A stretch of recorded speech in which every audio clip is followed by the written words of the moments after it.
Live now.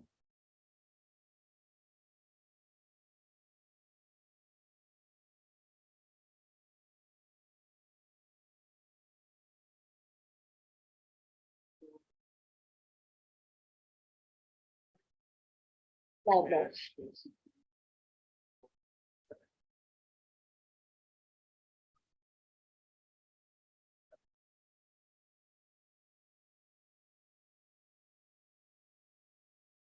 Hello, and welcome to MedNews Week Keynote Conference, where our goal is to bring you the most cutting-edge information from medicine's global leaders. I am Madhuri Balasubramanian, and I will be your host for today. Before we begin, I want to first acknowledge the great team that helps to make these events a reality. Our founders are two internationally recognized researchers, Dr. Jan Sleifman and Dr. Chandler Park, who is also the president of Kentucky ASCO. Our chairs include Drs. Park and Leifman. Our associate directors include myself, Muskan Joshi, and Gayatri Menon. Our managers include Alexandra Vanderkuyt, William Wilkerson, Ahmed Aziz, and Helena Koloma. Our educational committee includes Sean Jacobis, Harshal Choria, Harshita Valabani, Soumya Nadar, Rabab Hunid, Imad bin Zahid, Shrivika Kannan, Gabriel Alves, and Jenna Ghazal. We also want to thank our partners, Vimedi, who are global leaders in medical video educational content, and the National Society of High School Scholars, an honor society founded by Class Nobel of the Nobel Prize family. The moderator for today's event is Ahmed Aziz. Now, to introduce our amazing keynote speaker, Dr. Dana Ataya. Dr. Ataya is a board-certified subspecialty trained breast radiologist at the Moffitt Cancer Center. She's an internationally recognized leader, physician, and researcher in breast cancer and radiology. She is the chair of the Breast Imaging Wellness Committee, and her clinical practice involves interpreting mammograms, ultrasounds, breast MRI, and performing imaging-guided breast procedures. She is a national speaker, an award-winning medical educator, and an active co-investigator on 2 NIH-NCI R01 grants, which includes a grant seeking to identify radiomic and pathomic signatures to predict upstaging of ductal carcinoma in situ. She's a multi-time recipient of the Outstanding Faculty Award and an Exceptional Reviewer Award at the USF Diagnostic Radiology Residency Program. She has authored many peer-reviewed publications, abstracts, and book chapters in prestigious journals, including the Journal of Breast Imaging and American Journal of Röntgenology. She is definitely also a really talented singer by being a lead vocalist for the Remissions, who perform at amazing fundraising events and raising awareness for cancer research. With that, it is my pleasure to welcome Dr. Ataya. The floor is now yours. Thank you so much for having me, and thank you for that introduction. It is an absolute pleasure to be with you all today. And I'm going to be speaking to you about something I'm very passionate about, which is breast cancer and how imaging biomarkers can impact how we personalize breast cancer care. And so let's go ahead and dive right in.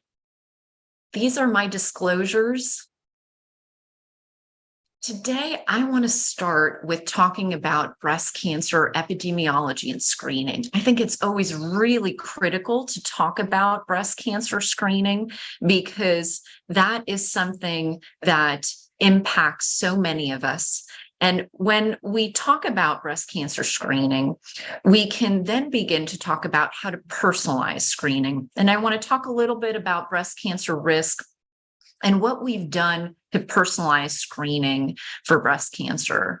After we do that, we're going to dive right in and talk about breast imaging biomarkers and radiomics, and then specifically talk about the radiomics of DCIS. And that's an area of research for me and my group at Moffitt Cancer Center. And then we're going to conclude with how do we get to that road? What is the road to personalized care? What is that going to look like? And why is imaging so important? So let's go ahead and dive right in. When we think about breast cancer in the United States, there are certain facts that are commonly relayed, right? And I want to highlight this because it explains why knowing about breast cancer and why we care about personalizing breast cancer care. Why is that so important? We know that 1 in 8 women will be diagnosed with breast cancer in the United States at some point during their lifetime. We also know that it's the most common cancer among women, and that it's the second leading cause of cancer death among women. We know that when we find breast cancer, when it is localized to the breast, a woman has a profoundly higher 5-year breast cancer survival rate. Contrast that with when a woman presents with distant metastatic disease, significant decrease in breast cancer survival. This really emphasizes the importance of breast cancer screening and why it is so critical we get that message out there to as many people as possible. Screening saves lives.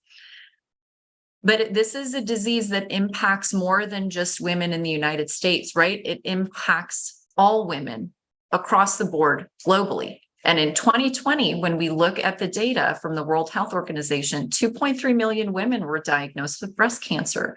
And you can see that there were significant deaths globally. This is something that impacts all of us, and all of us have a responsibility to spread awareness and the message about the importance of screening for breast cancer. When we look at screening mammography, okay, we can see that we have decades of randomized control trial data that has shown us that screening mammography saves lives. We see mortality reduction on the order of 30%. When we do perform screening, we're able to find smaller and more node-negative tumors. When we look at the mammography randomized control trial data, again, really emphasizing that screening women beginning at age 40 and yearly is the best way to save the most lives from breast cancer. And we can see the mortality reduction at 30%. I want to display this slide because I think it also highlights the importance of service screening studies in giving us evidence behind why we recommend yearly mammography beginning at age 40. When we look at service screening studies, we see even greater mortality reductions on the order of 40% or greater. And in part, why do we see that? Why do we see more mortality reduction with service screening studies? Well, it's in part because service screening studies measure, okay, the women that actually had their screening mammograms performed, not just those who were invited to screening, as with the RCT data. And we also are able to study improved practices, so better technology, improved breast positioning skills from our technologists. And so bottom line, screening saves lives. And we know from the data that if we want to save the most lives, we want to start screening at age 40 and do it yearly for average risk women. So again, annual screening mammography beginning at age 40 saves the most lives. It's important to screen women in their 40s, okay, because 40% of the years of life lost to breast cancer are among women diagnosed in their 40s. And when we look at women who died from breast cancer, we see that 3 out of 4 of these women didn't have a regular screening mammogram. So this is something that is so critical. Screening is so critical because that is how we can make an impact here. When we find cancers before they've metastasized, right? Women have a better 5-year breast cancer survival rate. We want to find breast cancers early because, simply stated, we have not gotten there in terms of improvements in really seeing a meaningful impact for our metastatic breast cancer patients. We've seen improvements, but screening is still the mainstay of how we can give women a better outcome. I think it's also really important to combat misinformation. And I can tell you, I see so many patients in my clinical practice who come in and say, you know, doc, I'm coming in here with this lump. Now I have breast cancer. the reason why I didn't get screened is because I don't have a family history. And I didn't think that I needed to get screened if I didn't have a family history. And that couldn't be further from the truth. And the truth is that most women who get diagnosed with breast cancer have no family history. And that is why it is so critical that all women, irrespective of family history, even if you have no family history, get screened beginning at age 40. And so let's talk about how we can personalize breast cancer screening and what we already do to personalize breast cancer screening. And I want to spend some time talking about this because it lays the foundation of this concept of personalized medicine, right? And I am sure all of the audience members tuning in who have heard other speakers present across different subspecialties, it really that this is a recurring concept that's come through, right, is the idea of personalized medicine and precision medicine. How do we get to a point where we are creating something that is personalized for the unique patient, the unique individual that's in front of us? So I want to start with sharing what we do in breast cancer screening to personalize breast cancer screening for women, and then move on to discuss how we might personalize breast cancer care by utilizing imaging biomarkers. So let's go ahead and dive right in and talk about breast cancer risk. Here are some important definitions I think that are important to cover when we think about breast cancer risk. What does it mean? So a woman who has an average risk of developing breast cancer, you just heard me say that all women really need to be screened, right? Because average risk women can get breast cancer, and we want to start screening at age 40 and do it at a yearly basis. This is what it translates to in terms of an estimated lifetime risk of developing breast cancer, around 13%. When we start thinking about women who are at a higher than average risk for developing breast cancer, we're thinking along the lines of 20% or greater in terms of an estimated lifetime risk of developing breast cancer. And that is what is currently classified as high risk. There are some women that fall into that intermediate risk category. They're greater than average risk. They don't quite meet high risk. And it's important to identify these women because it's important to start initiating conversations around the best screening modalities and the best screening personalized plans. Okay. Why do we care about risk, and why is it important for us to perform risk assessments for the women that we care for? It's because average risk women, we recommend annual mammography beginning at age 40. But if we know that you're at a high risk for developing breast cancer, we know that we have to begin screening earlier. So we're going to initiate screening mammography earlier. And we're also going to supplement with an annual breast MRI exam. So knowledge, personalized knowledge of your own personal risk will determine what screening regimens are recommended. And these are recommendations from the American Cancer Society guidelines for breast MRI screening.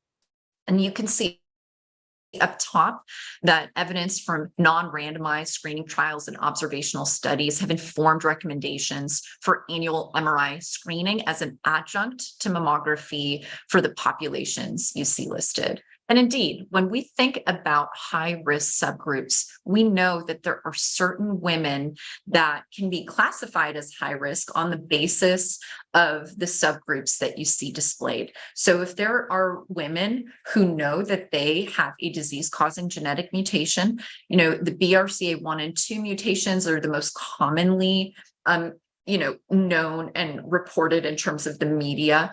So most women understand, okay, like a BRCA mutation can cause me to be high risk. But actually, you can see the list that I include there. It's more than just the BRCA. Genetic mutation. Certain hereditary syndromes are also associated with an increased risk of developing breast cancer. If a first degree relative with a BRCA mutation, okay, but the patient herself remains untested, that patient is still considered high risk. any patient with a history of chest radiation therapy before age 30, we want to make sure that those women are screened. And the American College of Radiology has also identified subgroups of women who have a personal history of breast cancer who would benefit from supplemental screening. And those include what you see on the last bullet point. So women with a personal history of breast cancer and dense breast tissue, and women with a personal history of breast cancer diagnosed at or before the age of 50. So what am I showing you here? I have shown you clear high-risk subgroups where if we know a woman falls into one of these subgroups, she's high risk, we can personalize her screening. She needs a mammogram, and she needs the mammogram performed earlier than age 40. And we also know that she needs a breast MRI. The reality is, though, that most women, are not going to fall under one of those subgroups. In fact, most women might say, well, hey, doc, I think I do have some risk factors, maybe a couple of these bullet points, but I don't know if I'm high risk or not. So what can I do if I know I have some risk factors, but I'm not quite sure if I'm high risk? How can we assess that risk, basically? Okay, I want to talk a little bit about this because we use models to help us assess risk. So we can take all of these risk factors and personalize them to the woman, right? And use models to estimate whether a woman is at average, intermediate, or at a high risk for developing breast cancer. And there are multiple risk assessment models, which I'm going to show you a little bit later. But how do we use these models? What can we use these models for? Okay. These models are statistical models. They're able to combine those risk factors that you saw on a prior slide. And these models can predict a couple of things. Some of these models are used to predict the risk of developing an invasive breast cancer, which can be projected as a lifetime risk, a 5-year risk, or a 10-year risk. Some of these models can also predict the risk of a pathogenic mutation. And then we can use these models to stratify patients and really personalize care, right? This is what it's all about. How do we get on a road where we are personalizing care for our patients? And in this section of the presentation, we're talking about how to personalize screening and surveillance plans. And so this is a table showcasing some of the most commonly used risk assessment models. And you can see here, based on the check marks, right, we use these models for different goals, right? And so the ACS endorses the following models for supplemental screening MRI determination. Okay. And so I will tell you that in our clinical practice, we typically will use the Tyrer-Cuzick model, which you see displayed up top, right over here. And we tend to use this model because it is very comprehensive. It takes into account family history, as well as a whole host of other risk factors, including breast density, as you see checked, marked below.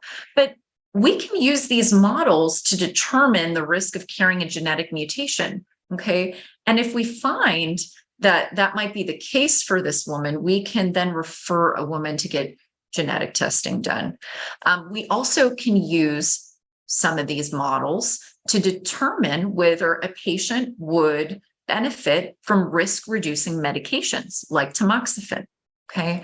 And so bottom line, these models can be used to personalize care, to identify women who are high risk. But the only way that we can do that is by educating not only ourselves and our patients, but our colleagues really across the board about the importance of doing a risk assessment. Okay. And that's why the American College of Radiology and Society of Breast Imaging recommend that all women undergo a breast cancer risk assessment by age 25.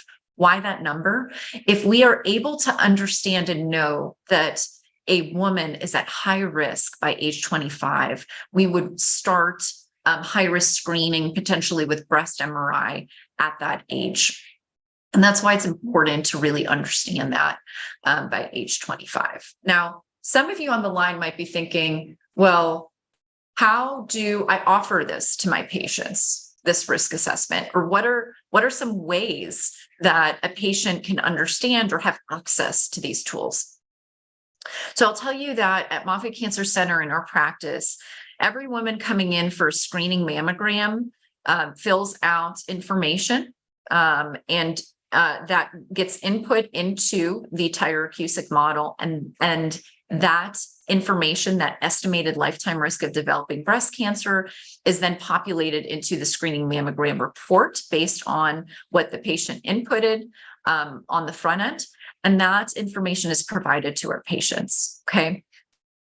For women who are perhaps do not have that available to them in their report, right? Or maybe they don't have the opportunity to go and see a breast specialist who performs a risk assessment.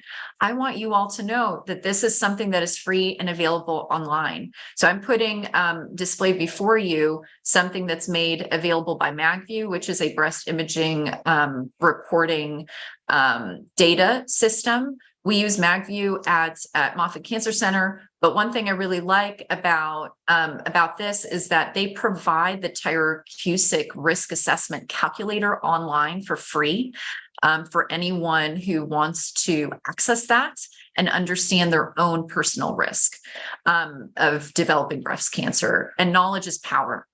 Knowledge is power. So when you know your personal risk of developing breast cancer, you empower yourself so that you can make choices that are going to be aligned with what is going to be good for you, and also detecting breast cancer early when it is easier to treat and when we have better outcomes. All right, let's go ahead and start talking about breast imaging biomarkers and radiomics. And if those of you on the line are thinking, what are biomarkers? What is radiomics? What are breast imaging biomarkers? I want to spend a moment and really talk about what is a biomarker. Okay.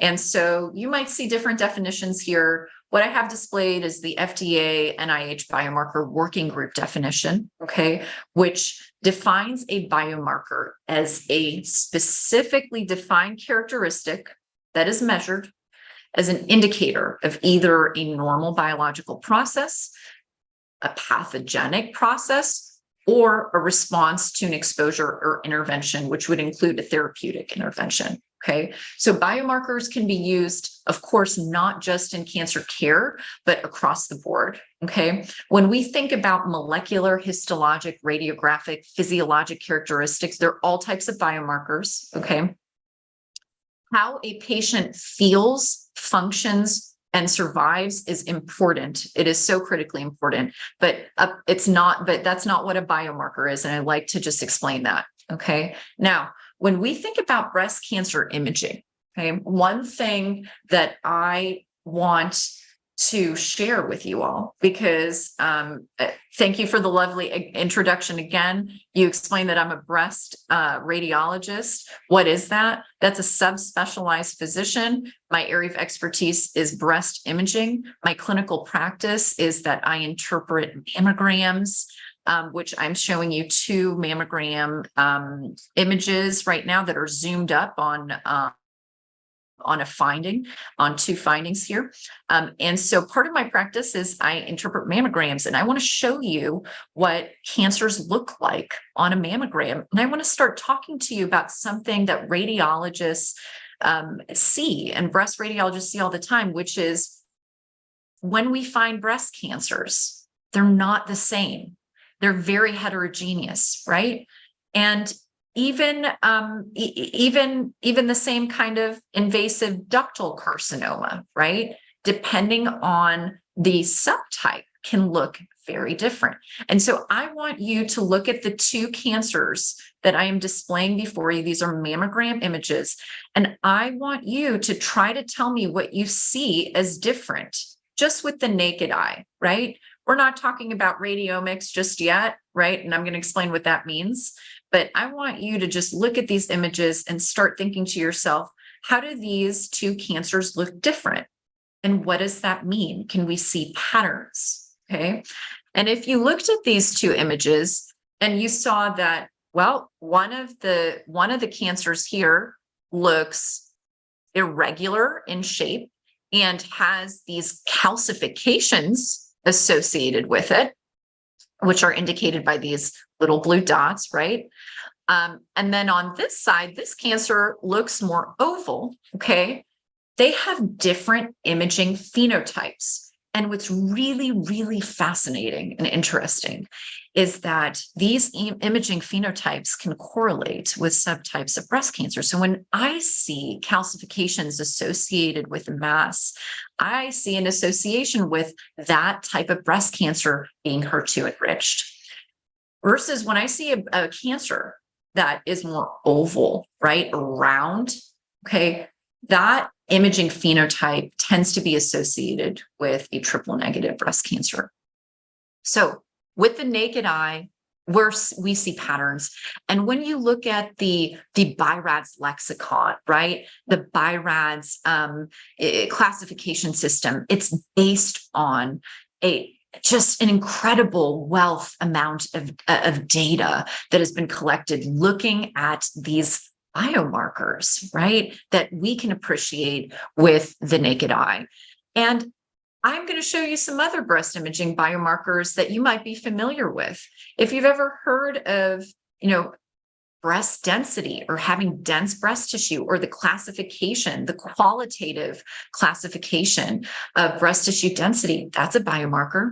We can look at margin, shape of cancers. Again, that can be a biomarker. We can look at FGT, fibroglandular tissue, and we can look at background parenchymal enhancement, or BPE, or the amount that the normal tissue enhances or picks up that contrast on a breast MRI. Again, all of these can be qualitative biomarkers. Some of the things that I've shown you can also be quantitative biomarkers, okay? And I want to start talking about quantitative imaging and radiomics, which is an area of expertise for me. It's one area where, again, I focus my research in the quantitative imaging of DCIS, and I'm excited to share some information about that a little bit later. But I want to lay the groundwork first. I want to talk about what is radiomics, what is quantitative imaging. I showed you some examples, and you yourself probably looked at those examples and were able to detect things with your naked eye, okay? And you could tell me, yeah, I see that difference. The really cool thing about medical imaging is that you can see some things with the naked eye, but there is a wealth of information that cannot be seen with the naked eye, but is just waiting to be mined. And that is at the heart of what radiomics really entails. It's the idea that we can take these images and convert them to higher dimensional data and then mine that data. And what are we going to do with that data? We are going to personalize care with that data. And this is what this talk is all about, is how can we use imaging and combine it with what we're already doing to make it more personalized for each patient. The idea with radiomics is that we can extract these features from a specific volume of interest. We can look at the entire tumor. We can look at specific habitats or subvolumes within the tumor. We can even look at the tissue surrounding the tumor, or even the normal breast tissue within the breast that's affected, or even the contralateral breast. And I would be remiss about talking about radiomics without acknowledging Dr. Bob Gillies. And Dr. Gillies was a mentor to me, and has done incredible, innovative work in the field of radiomics. In fact, he's often known as the father of radiomics because he could envision what radiomics could do for personalized care long before anyone could see it on the horizon. And I want to acknowledge that and remember Bob and really share his tremendous work with you. And so what Bob and what our team really was looking to do when we think about radiomics and patient-centered care is, how can we use this information, this data that is available to us, and use it for decision support to personalize medicine. Because yes, we're doing a good job, we're doing a great job, but we can do a better job to make medicine more precise, both in diagnosis, prognosis, and in prediction of therapy response. And so when we think about radiomics and really all the compelling things we can do with it, there are a couple things that emerge that I just want you all to think about. I think the first thing to remember is that we're using standard of care imaging when we're talking about radiomics, right? And so our patients who are getting care, and getting their diagnosis of breast cancer, and then subsequently coming in and getting a scan done, right? Those are all part of a standard protocol of imaging a patient in their care pathway.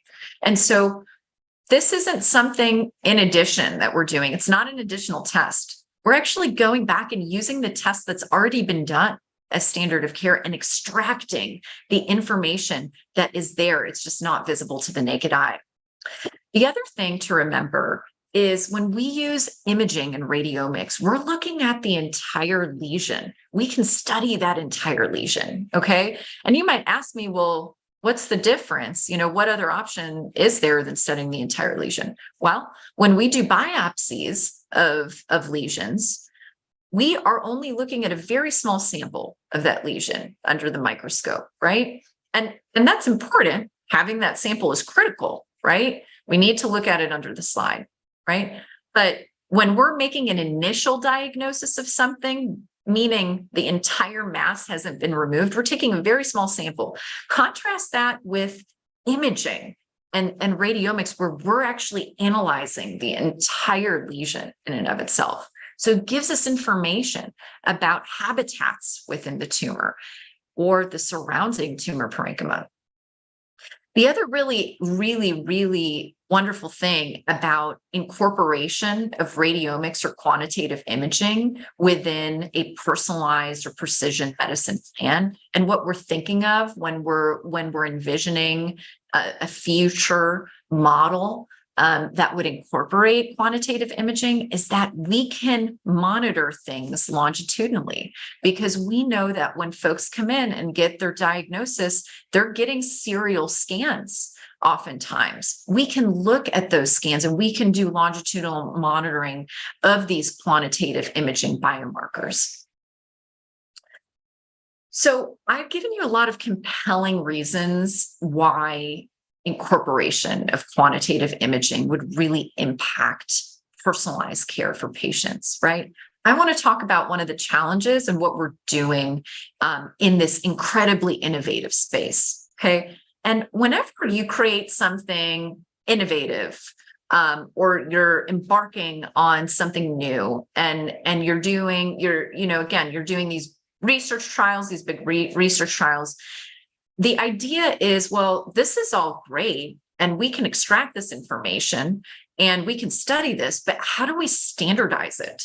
How do we standardize this so that the work that I'm doing at Moffitt Cancer Center can be translated to other sites across the globe, and that folks can use this and implement it and is meaningful? Okay. And the way to do that is, of course, by standardizing something. And what I'm showing you here is the Image Biomarker Standardization Initiative, which is, this was published in 2020, and it really represented the incredible work of a number of research teams, including our team at Moffitt Cancer Center.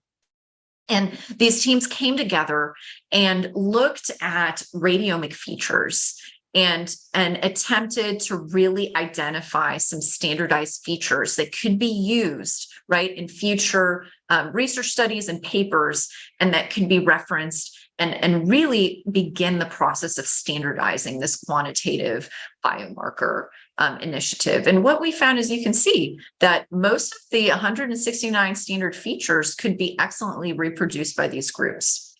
And so I think that is one critical step that has been taken and that we will continue to take as we develop additional biomarkers. The other really important step that we have to think about as we're creating these research studies that are incorporating clinical variables, imaging variables and biomarkers, and pathology variables and biomarkers, right?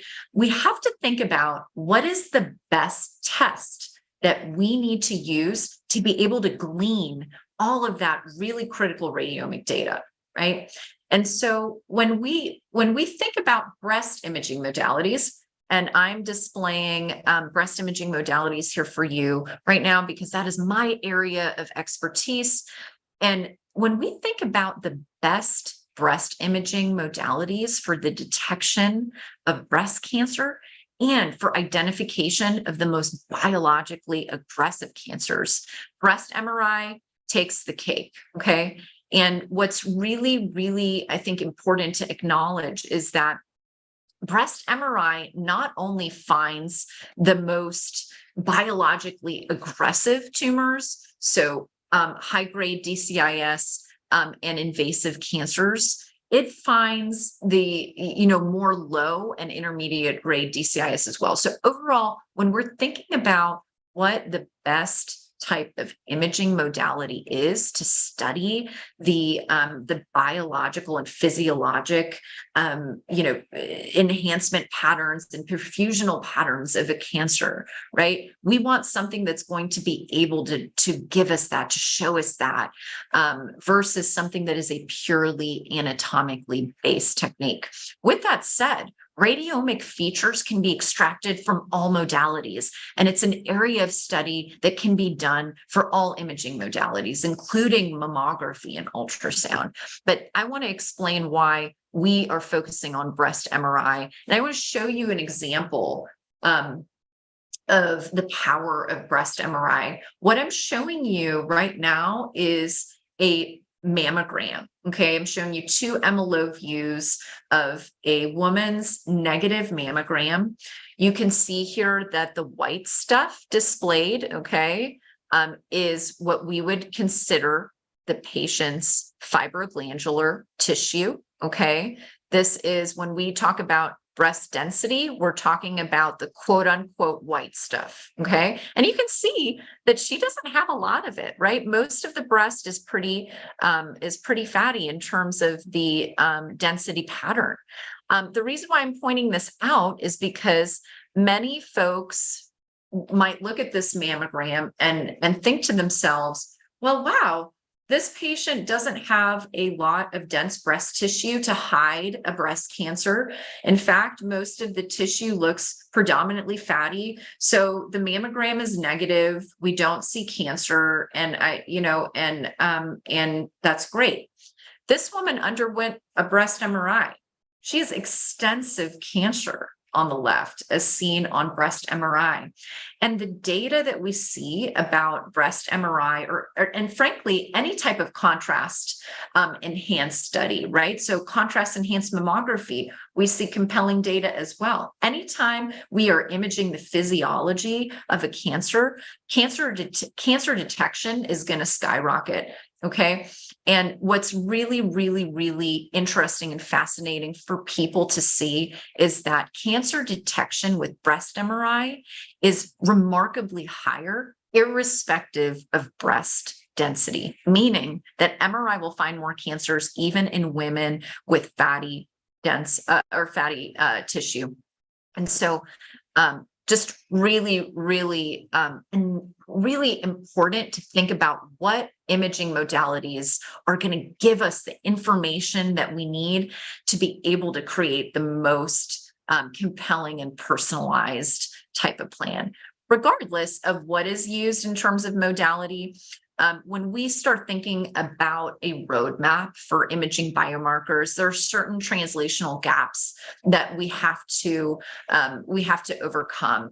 And so I want, I am going to be talking a little bit about what our group is doing in terms of bridging the translational gap for DCIS and being able to get it to the next level, which is if we're able to perform these big research trials and show that incorporation of these imaging biomarkers in combination with clinical and pathologic biomarkers, that we can combine all of this and create really compelling models so that when our patients are coming in with their breast cancer diagnosis, that they have a personalized way and a personalized roadmap for navigating their breast cancer diagnosis that is evidence-based. That is what we're striving to do. And so let's go ahead and talk about the work that has been done in the radiomics of DCIS. And again, this is an area that, I am so privileged to work with such an amazing team of really diverse folks who represent and bring expertise to this research trial. And again, I want to talk about DCIS and why it's important. Okay. And so many of you on the line, if you're not familiar with DCIS, I want to press pause here and explain why it's a conundrum. Why do we care about DCIS? What is it? And so DCIS stands for ductal carcinoma in situ. Okay. If you've ever heard the term, early breast cancer or, stage 0 breast cancer or the earliest form of breast cancer, that's DCIS. Okay. And if when I lead with that, people say, well, why do you care about it? Right? If it's an early form of breast cancer. So what is the clinical conundrum? The clinical conundrum is, even though we call these lesions DCIS lesions, they're actually, comprised of a very heterogeneous group of neoplastic lesions. The common theme is that when we look at them under the slides, they are confined to the lumens of breast ducts. And we know that DCIS lesions are typically detected by screening mammography, meaning that before the implementation of screening mammography programs, we rarely diagnose DCIS, okay? With that said, we know that a significant subset of patients who are diagnosed with DCIS on their core biopsy are actually harboring an occult invasive cancer that will only be detected at the time of their surgical excision. So the conundrum is this, that we need to be better about stratifying DCIS, because we're calling all of this DCIS, but there are some DCIS lesions that we're detecting that we know are already harboring an invasive cancer. How do we detect those DCIS lesions, right? We really want to know about those DCIS lesions. And we also want to know which DCIS lesions are going to turn into an invasive cancer, right? And so historically speaking, DCIS was previously thought to be an obligate precursor to invasive carcinoma. And in fact, when we look at data that's looking at, large registry databases, we see that when DCIS is treated, it's associated with a decreased rate of invasive cancers. Okay. And so we do know that treating DCIS will impact invasive cancer rates. However, okay, we also now recognize that DCIS is a non-obligate precursor for invasive cancer, meaning that we understand that there's going to be a subset of women who have DCIS that is so low grade and so indolent, it will never actually impact them or turn into an invasive cancer in their lifetime. And if you've heard the discussions either in the media or in the medical community about, well, what about overdiagnosis? Are we overdiagnosing DCIS? This is where a lot of that conversation is occurring, is how do we identify which DCIS lesions are actually really aggressive and we need to know about them and we need to treat them, versus what are the DCIS lesions that are so indolent that they'll never turn into anything, right? And the problem with overdiagnosis, and I like to, again, caution people, and really challenge folks to think about the challenges related to publications about overdiagnosis. There's several challenges. I think the most important challenge to really understand is that overdiagnosis estimates are predominantly based on modeling studies, which makes accurate estimation challenging. Okay. And when we look at the range, it's all over the place in the literature. There are reported estimates at 20%, 90%, they're all over the place. I think one thing that's compelling, though, is when we look at autopsy studies, and I have data from one of these studies displayed here, the prevalence of undiagnosed DCIS in autopsy studies is about 9%. So we do know that there's a very, very, very small subset of DCIS, or at least a good subset of DCIS, that may never advance or impact a woman in her lifetime. The question becomes, how do we know? What tools can we use to try to make care more personalized for our patients, so that when our patients come in with a DCIS diagnosis, that they're able to say, well, what information can you give me about my personal diagnosis? What models can I use to understand if my DCIS lesion is high risk or low risk? If I have that information as a patient, I can make better informed decisions about what's going to work best for my care. And when we think about overdiagnosis and the conversations around overdiagnosis, that's kind of what's led to the emergence of these active surveillance trials. And I've displayed 4 active surveillance trials here for you. And so for those of you that are wondering, what is an active surveillance trial, and what does it mean for someone with DCIS? These are trials that accrued patients who wanted the option of something other than surgery, radiation, and in treatment of their DCIS lesion. And so these are patients who met criteria for a quote unquote lower risk, potential lower risk for in terms of DCIS, and elected to be part of an active surveillance trial, that instead of having their DCIS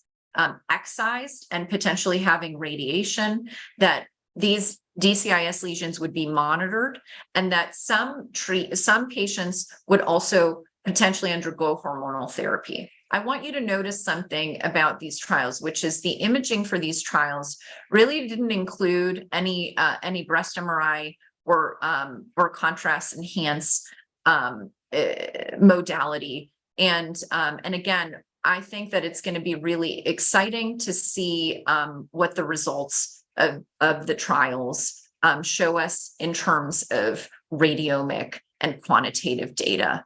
And so I want to touch on some challenges in classifying DCIS for the active surveillance trials that you saw me display, which is, there are 2 main things, right? As a physician who treats, who diagnoses, detects, and does biopsies for patients with DCIS, I worry about 2 things for patients who are potentially thinking about being enrolled in an active surveillance trial.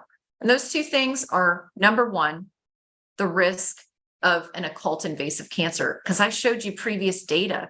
A significant portion of patients who are diagnosed with DCIS at core biopsy will be harboring an occult invasive cancer, right? And so we need really, really excellent ways of determining that on the front end with imaging.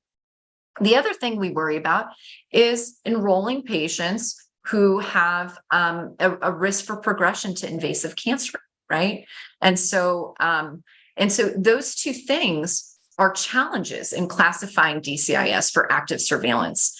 And I think that there is a future role for quantitative imaging at breast MRI in classification for this. Now, the work that I do does not involve active surveillance. And at Moffitt Cancer Center, we do not have active surveillance trials for patients with DCIS, but we are studying the quantitative imaging in DCIS patients who have breast MRIs before they go to surgery to really try to understand what we can glean from a quantitative standpoint.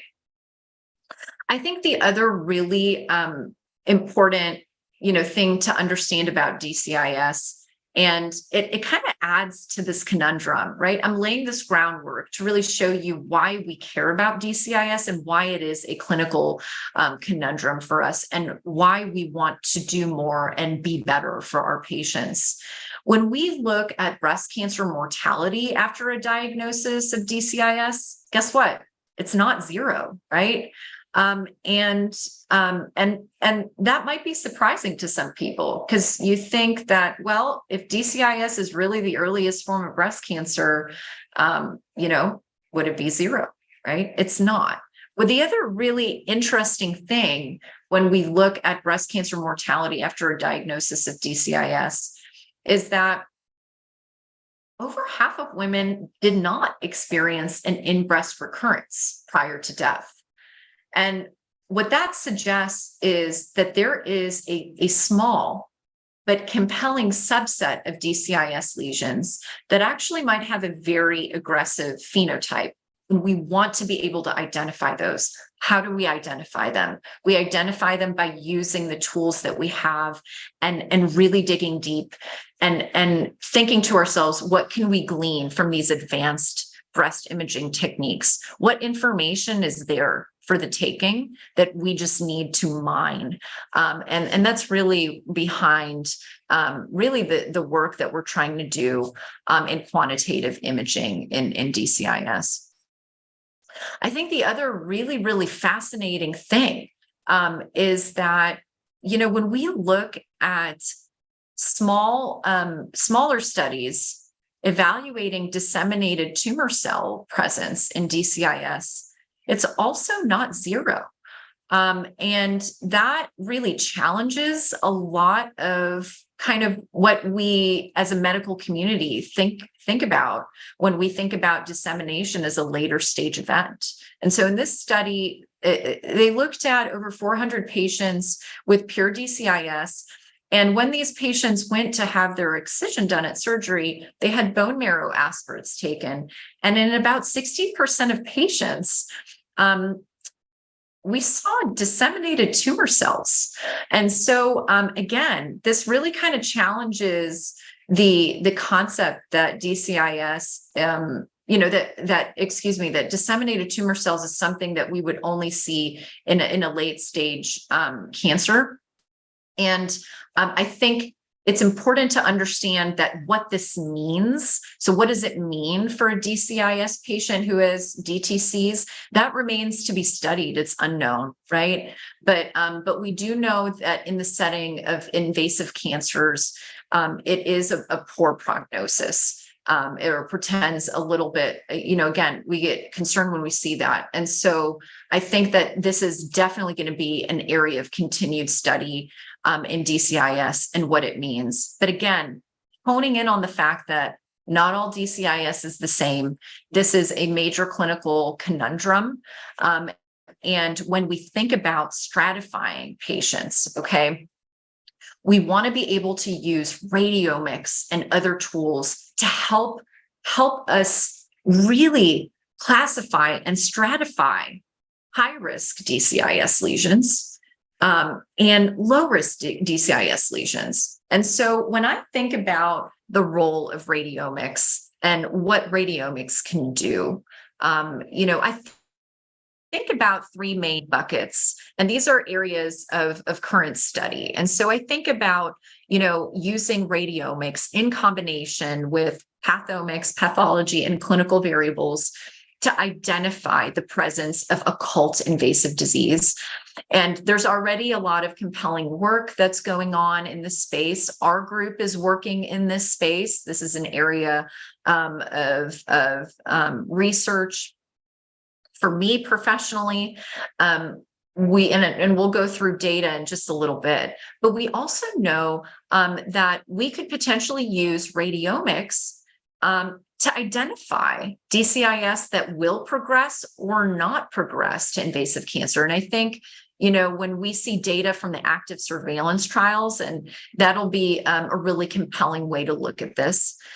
And then, of course, imagine a space where we could give our patients information on the risk of their DCIS recurring or not recurring. Okay. And imagine if there were, and there are actually, imaging biomarkers that are associated with looking at DCIS recurrence. So let's dive right in. I want to be able to show you some of the exciting work that's been occurring in this field.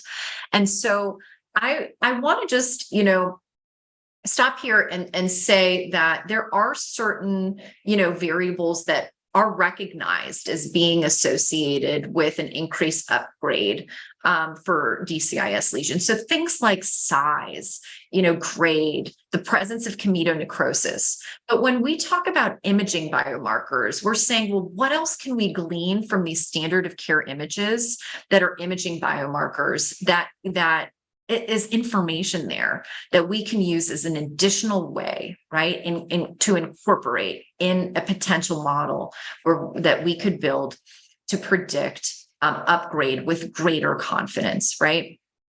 And so this is a study that was published looking at breast MRI features, biomarkers in pure DCIS lesions that were diagnosed on core needle biopsy. And the interesting thing is that they found that spatial dependency in the peritumoral neighboring voxel environment correlated with upgrade, okay? And this is a really interesting and fascinating thing because our own group at Moffitt saw a little, a similar pattern, meaning that when we looked at breast MRI and DCIS patients, we found with the model that we built that included both whole tumor and the surrounding peritumoral voxels, meaning that we're sampling and looking at not just the lesion itself, but the habitat around the lesion, that when we included that in the model, it predicted upgrade to invasive cancer with 86% accuracy. The other really interesting thing that our group has been investigating is the idea that within the lesion, the DCIS lesion itself, there are specific and different perfusional habitats and subregions within the tumor. And so what we found, again, this is just preliminary data, but what we found is that a certain subregion identified was actually able to predict upgrade in training moderately. And so again, this preliminary data is showing us that there are specific biomarkers, not only within the lesion itself, but in the peritumoral environment that can be mined. And then again, not taken in isolation, right? But included within a model that incorporates both clinical and imaging and pathology biomarkers to just build a stronger, more personalized model. I like showing this because it's similar to the mammography cases I showed earlier, except this time it's labeled on the front end, right? But I love this slide and I love showing these images because it really showcases the idea behind radiomics, which is there is information to be gleaned, okay, that cannot be perceived by the naked eye. And so if I had shown you this case up top, right, which this is the same patient, I'm just showing you different images from the superpixel map, tumor habitat, and concentric ring maps. This is one patient with DCIS. This is the second patient, a different patient with DCIS, right? And if I had showed you these two cases side by side, and I had asked you, try to predict which one is harboring an invasive cancer. Try to predict, just with your naked eye, which one you think would be upgraded at the time of surgery to invasive cancer. Most people, I think overwhelmingly would pick the case at the bottom. Why? because it looks bigger visually. The habitats look a little bit more diverse, on the superpixel map. But the reality actually was this smaller lesion was upgraded, meaning that this lesion was correctly predicted by our model as being upgraded to invasive cancer. And this lesion down here was not upgraded. And our model correctly predicted a no upgrade. And so again, really just highlighting that there is data, there is compelling information that is not apparent to our naked eye that is available on these standard of care images waiting to be mined. And, I think that in the future, really, like, what is the role of quantitative imaging in the prediction of DCIS upstaging? I know I've said this several times, but I think it's worth repeating. And it's worth showing you data that's actually been recently published, right? This is hot off the press. And this is a group that, again, they're doing, what we're doing, which is looking at DCIS upstaging and trying to find radiomic features, right, that might be used within a clinical within a model that combines, both clinical and radiomic features, and to bring it home, right? The combined model here, integrating both clinical and MRI features, improve performance in predicting upstaging. And so when I see a future for quantitative imaging, I see a future where the quantitative imaging biomarkers are combined with clinical. And what we're trying to do in our group is actually create pathomic biomarkers that can be used as well. So what I think of as the trifecta, right, of using all of this information, really personalizing it from clinical, radiology, and pathology, and bringing it home into a model that can be incredibly personalized. But the data shows us that when we use quantitative imaging in these models, we have better performance. I think it's also really important to understand that it's not just about predicting upstaging, but it's also about looking at recurrence, right? Imagine a patient coming to see you and being able to give them information about, hey, we know based on your personalized information that this is your risk of recurrence. And if it's high, then it empowers us to make decisions on the front end, right? To be able to say, we need to make sure that you get the therapy that you need. And so in terms of imaging biomarkers associated with local recurrence, in this published study, they looked at background parenchymal enhancement at preoperative breast MRI around DCIS lesions. And what they found was that a higher signal enhancement ratio around the DCIS lesion was an independent factor associated with recurrence-free survival. Okay. And so these imaging biomarkers are present on these preoperative MRs. This is another study that was published looking at over 400 women. And what they found was when it came to recurrence was associated with greater DCIS lesion functional tumor volume, peak signal enhancement ratio, right? And also that mean background parenchymal enhancement. And so these are all quantitative imaging biomarkers that can be gleaned from standard of care breast MRI images that we perform on our patients.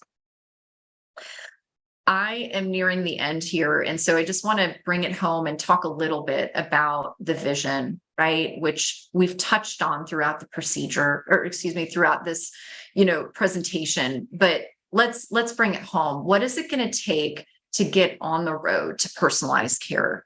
And so I think that I have given you a lot of compelling evidence to show that if we want to get on the road to personalized care for our breast cancer patients, it's got to include more than just clinical variables, right? we need imaging biomarkers to be incorporated. And I've showed you a ton of compelling work that our group is doing at Moffitt and that multiple groups are doing across the globe to really move the needle in terms of imaging biomarkers and quantitative imaging for our patients. But it's also going to take pathology biomarkers too. And I know that there was only a certain amount that we could cover today, but the pathomics component of the R01 grant that our group is currently working on, again, is bringing to light a lot of really compelling pathomic features that can be incorporated into a model for our breast cancer patients so that when they come in, we are able to incorporate clinical, imaging, and pathology biomarkers and really give a personalized plan for our patients. And I think it's really important to also acknowledge that there are other biomarkers out there, right, that can be incorporated. There are other biomarkers that we can think of. So behavioral biomarkers.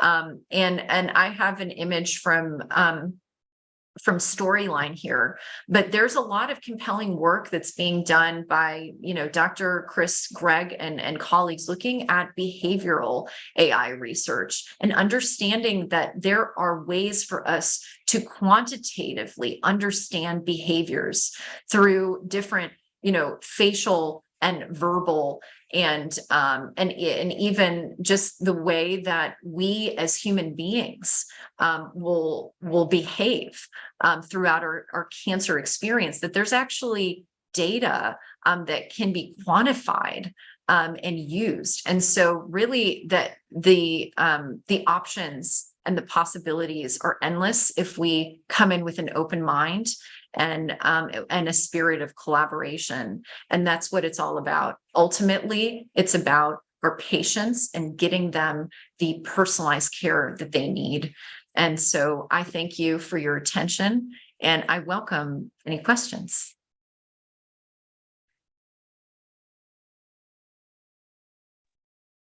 Thank you so much, Doctor. Honestly, that was a wonderful presentation, learning not just about personalized care, but breast radiology itself, the markers, TCIS in depth. Honestly, that was amazing. So thank you so much.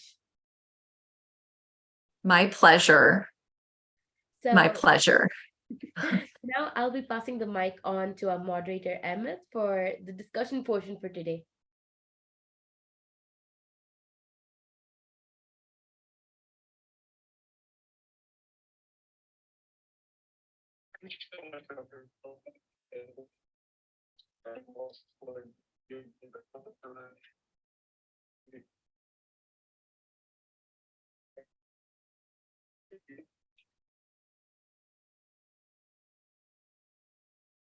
And I'm sorry, I'm having trouble hearing the person who's asking the question.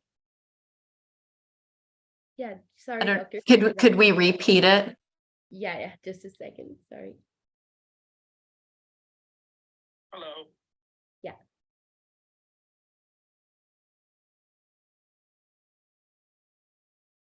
Thank you for coming and welcome to Discussions Global Leaders. I am Dakshin and we are excited to be talking with Dr. Ataya.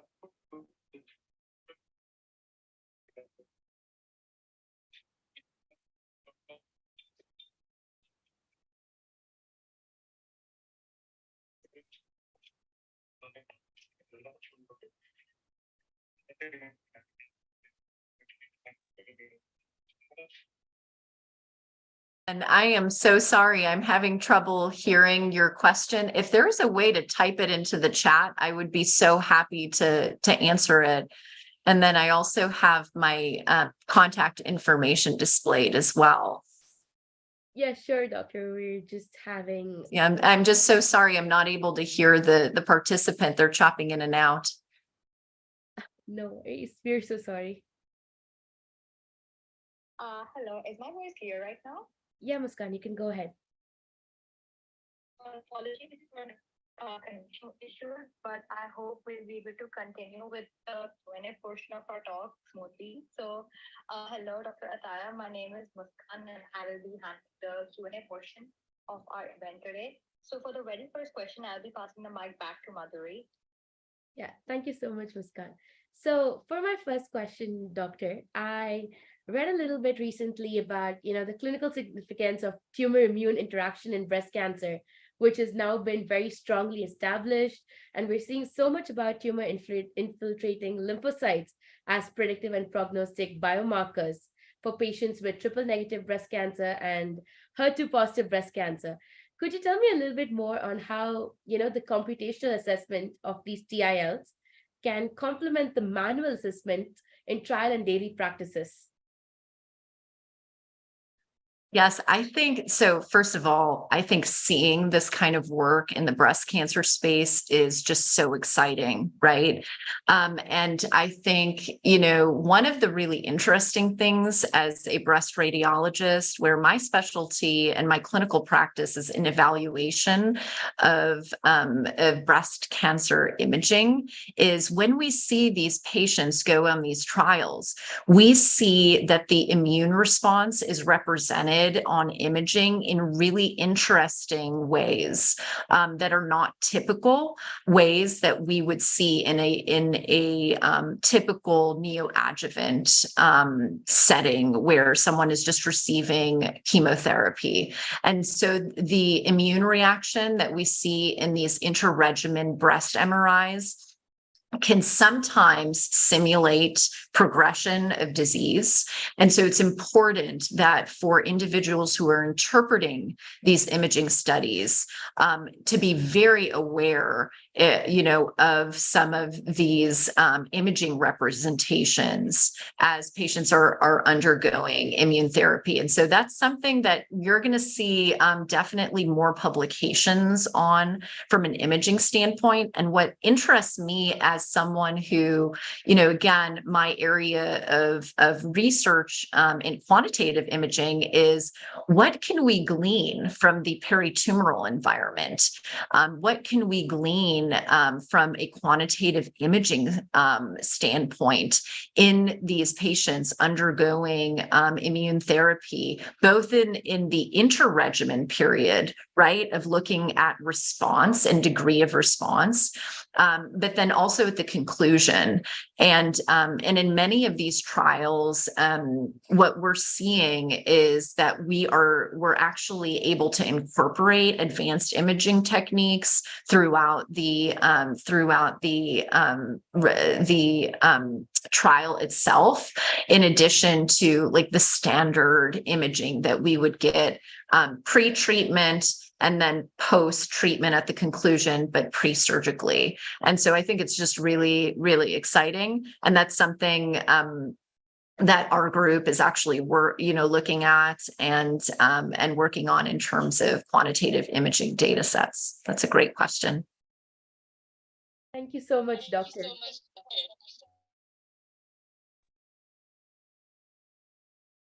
you so much, Dr. Ataya, for that wonderful, wonderful answer.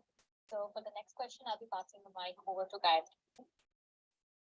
Thank you so much, Dr. Ataya, for that wonderful keynote. You went above and beyond explaining everything to us. So I thank you again.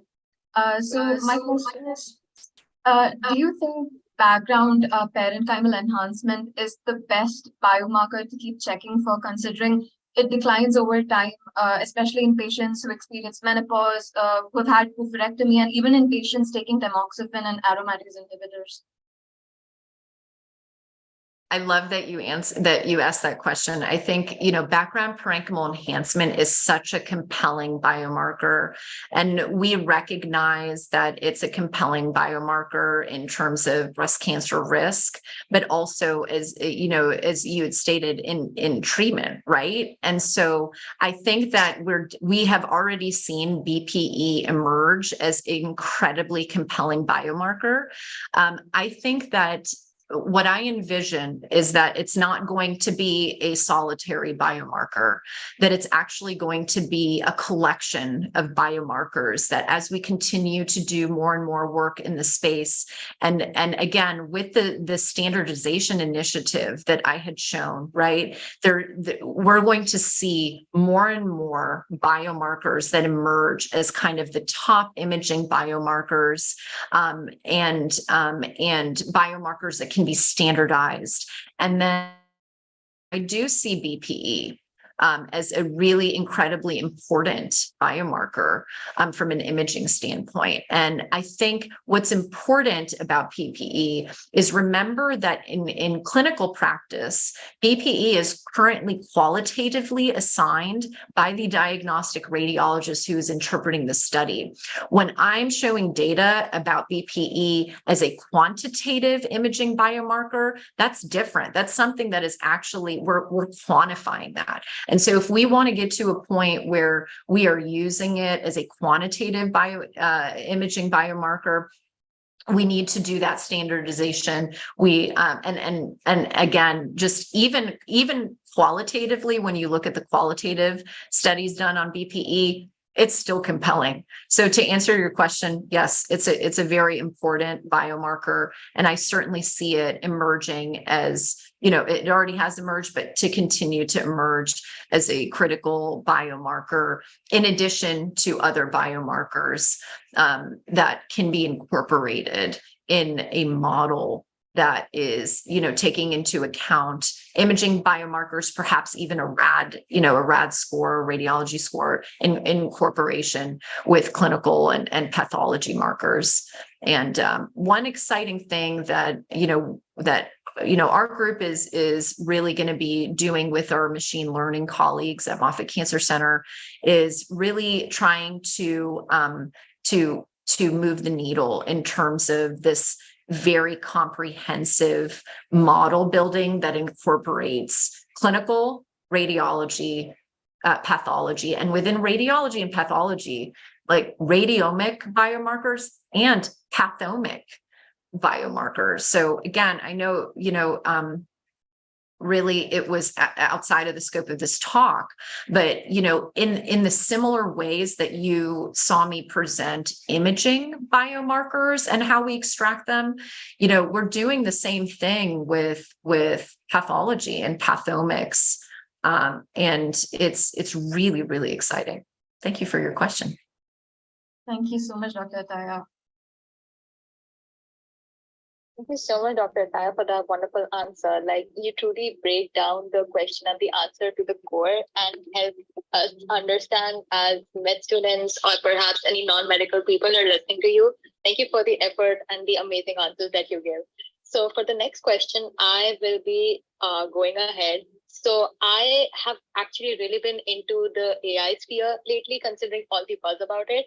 And recently, I've actually encountered various different research papers and one very interesting study that basically talked about the synergy of AI and radiology. And it described how AI as a standalone, while radiologist as a standalone, a breast radiologist as a standalone, had lesser sensitivity and specificity in breast cancer diagnosis compared to the synergy of AI and radiology. So what they found was that when a radiologist and an AI combined in the diagnosis of diagnosis of breast cancer through imaging, they had a greater sensitivity and specificity compared to AI and breast radiologists alone. So what are your views on perhaps the potential applications of AI similar to the study that just described? So what are your views on the applications and perhaps just stratification, diagnostics, and various other similar areas? So do you think that this studies that I came across and the various different things that I have read, do you think that they could perhaps have an impact on the action and the synergy between AI? And do you think you could perhaps see yourself incorporating this in your own medical practice? I would love to hear your thoughts. Thank you so much. Absolutely. So I think it's really important to acknowledge that we've actually been using different types of AI in radiology practices in breast radiology for years. So computer-aided detection, or CAD, is something that breast imagers use across the board and have been using for decades. I think for studies that are looking at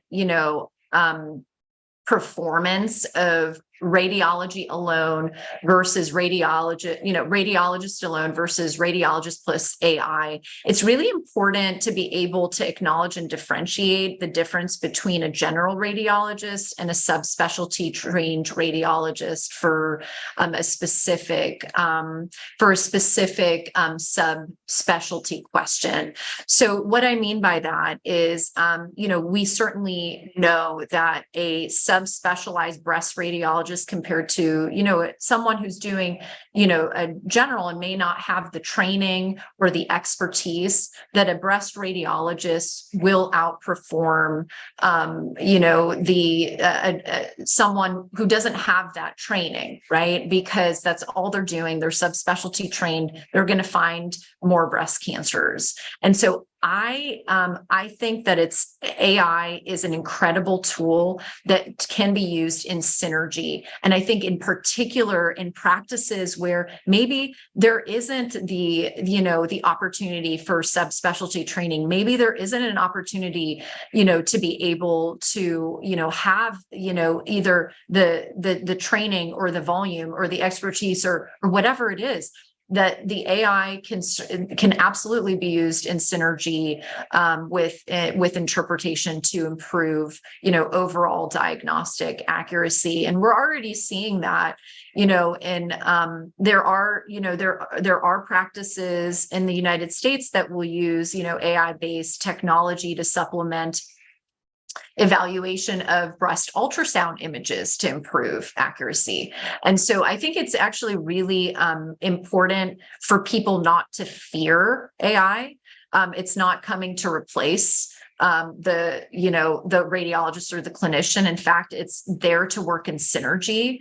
And I think that there's so many applications of AI, not just in the diagnostic setting and in the detection of cancer. And again, I'm just going to reiterate, we've been using AI for years, right, in various ways. And so it's not something that's really entirely new. It's about how do we make these AI, programs more useful and compelling.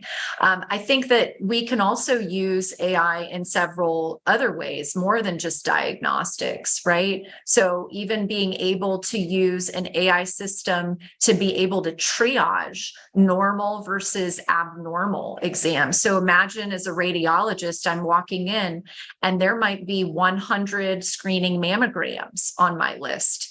And if I had an AI tool that was able to readily indicate, well, these 92 exams look very negative and normal, but could organize the top 8 exams that looked very worrisome for breast cancer and could help expedite my review of those cases. For example, that's an application that would I think be incredibly useful. And so I think it's a really wonderful question that you asked. And again, I think we already see incorporation of AI, but I see us incorporating it even more, and not just in a diagnostic setting, but even in a triage setting and a whole host of other opportunities.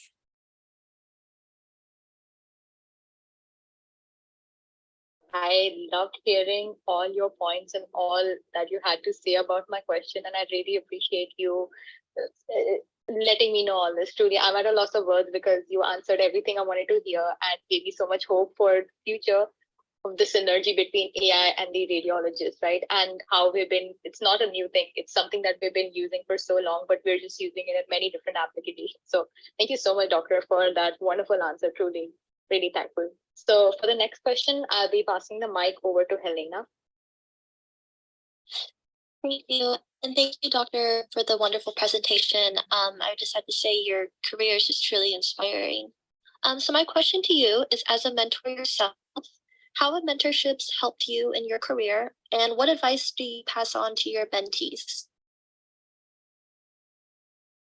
That's a fantastic question. And there are so many pieces of advice, right, that we could offer here. And I see people nodding, right, because there are so many mentors and mentees. But I think one of the most important things that you can do is not be afraid.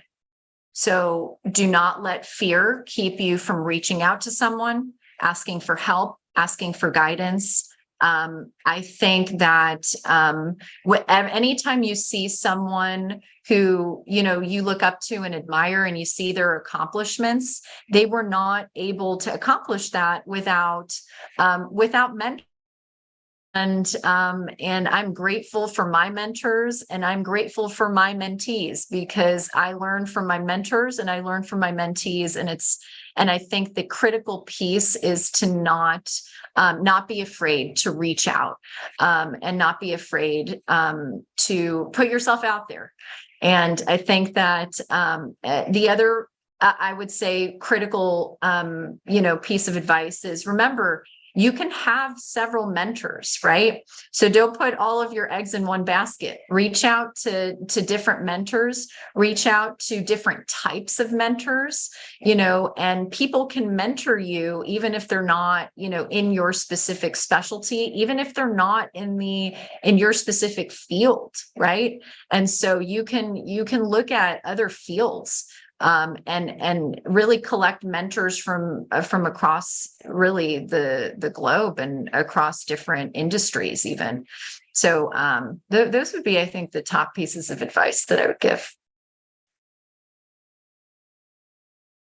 Thank you, Doctor. I really appreciate your responses. And yeah, you're right. Just taking that initiative and being a go-getter, I think those are really great pieces of advice. Thank you again.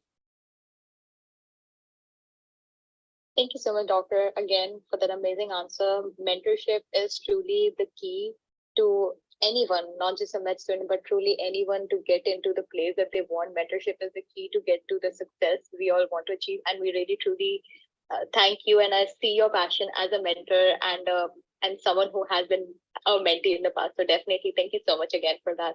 So for the next question, I will be passing the mic over to Harshal. Yeah. Thank you, Doctor. It was really a wonderful and insightful session today.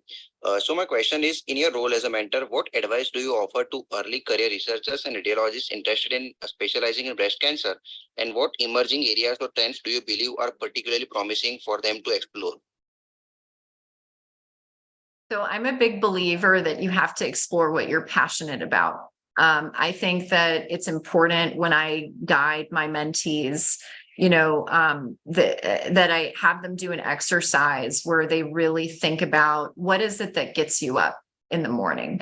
What is it that fascinates you about your work? What is it that really makes an impact in terms of, where you like to devote your time and what you like thinking about, what you're passionate about. So I think that that's really important.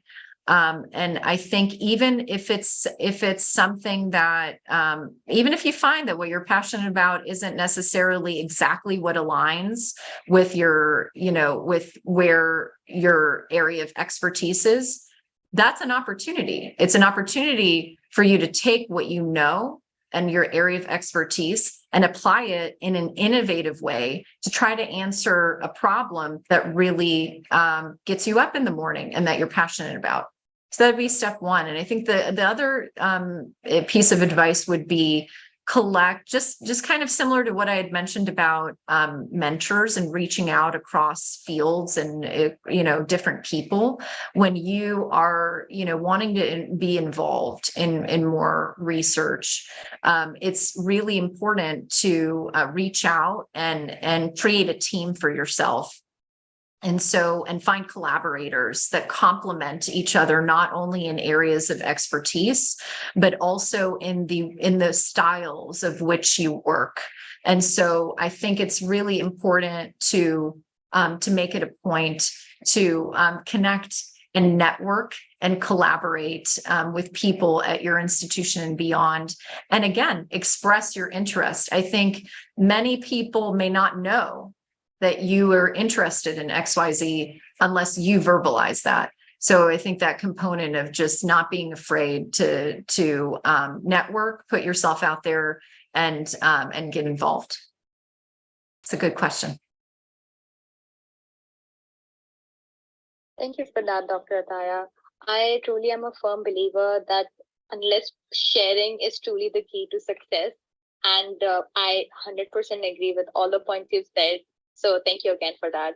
So now for the very last question of our today's Q&A portion, I would like to pass the mic over to Viviana. Thank you. Thank you very much, Dr. Ataya, for your fantastic presentation and for being such a great inspiration for us. I would like to ask, if possible, if you have any advice for a medical student that is interested in the future to work not only as a physician, but also as a researcher at you, and therefore interested in becoming, for example, a physician scientist. Yeah, absolutely. I think that, and I know I'm probably repeating myself, and I think it's so critical. I can't emphasize this enough, is the networking, reaching out to people, expressing your interest. And I think, I think it's important to identify if your goal, is I want to be able to perform this research or perform this training at a specific institution or in a specific place, to be able to be, thoughtful about reaching out to folks who are already doing work in that space. And I think, and are doing work in that location, right? Whether it be an institution or a particular geographic location. And so I think, one of the biggest things that I, suggest to my mentees, for example, when, I'm counseling them on, they're like, Dr. Ataya, I want to match at this program, or I want to be able to ultimately practice in this geographic region, right? Networking and being connected with folks in that region is very powerful. It's powerful because when opportunities come up, you have already made that connection and you are able, you're on their mind, right? And so, and they know that of your interests, and they can get you the opportunities that are available. And so not being afraid to reach out, and reaching out means that for a subset of the times that you reach out, you may not hear anything, from that person. Don't be discouraged, continue. And I think in terms of reaching out to a diverse number of people, I think the most important thing is to not be discouraged and never take anything personally. Those are very powerful things. It can be very difficult to do that because, as overachievers, we tend to take everything personally because we take such pride in our work. But I think that's a really important piece of advice that I give to my mentees. And I think, when you know what you want, you want to be a physician, or you want to, be a researcher in this particular field, look at other people's pathways, right? So, okay, how did that person get to that point? Like, I see that I'm looking at that person, I love what they're doing, and I want to do that. I want to do what they're doing. Well, let me reach out to them, and just say, hey, do you have 15 minutes to chat? Or, or to give me some guidance, or, how can I figure out what pathway they took to be able to reach that stage, right? Like, where did they train? What did they study? What did they do? And I think a lot of really incredibly successful people, okay, will look at the trajectories of others who have accomplished what they want to accomplish and kind of think about, well, okay, what do I need to do to be able to get to that, to that state? And I think, the other thought too is know that even if you see a pathway, right, there's always more than one path to get to where you want to go. And so if one path doesn't work, remember, I work with radiologists, some of which who, did their medical training, elsewhere, right, outside of the United States. Perhaps they came to the United States and worked in a research capacity for a couple of years, right, and then applied, took their steps and applied and got, did radiology residency and then subsequently did fellowship and got plugged in. I've met folks who originally matched in internal medicine and did an entire internal medicine residency and realized, well, I want to do radiology. And they went back and did radiology, right? And I've seen all sorts of pathways. And so anything is possible. I think it's really important to persevere and again, reach out to as many people as possible on that journey. Thank you. Thank you all for having me. Thank you very much, Dr. Ataya, for your question, for your answer. It was very wise and I think very helpful for all of us, which are mainly medical students. And I think we would like to thank you again, not only for your great talk, but also for your great advices. Thank you for your time. We know you are very busy, so we are even more thankful to you, and we all appreciated your talk. So thank you for your time. It was my pleasure. Thank you for having me and take care. I definitely must agree with Viviana. Everything that she said was basically what I wanted to say. Thank you, Dr. Ataya, again for that wonderful talk. I truly learned, and I'm sure all our attendees will believe and will agree with me on the same, that we learned so much. And as I mentioned myself, I learned way more right now than I usually do in my med school classes. So again, thank you so much for your wonderful answers, for your time, and for such an amazing presentation. We truly appreciate it, and we thank you again for being a part of the MedNews Week stage. So it is now time.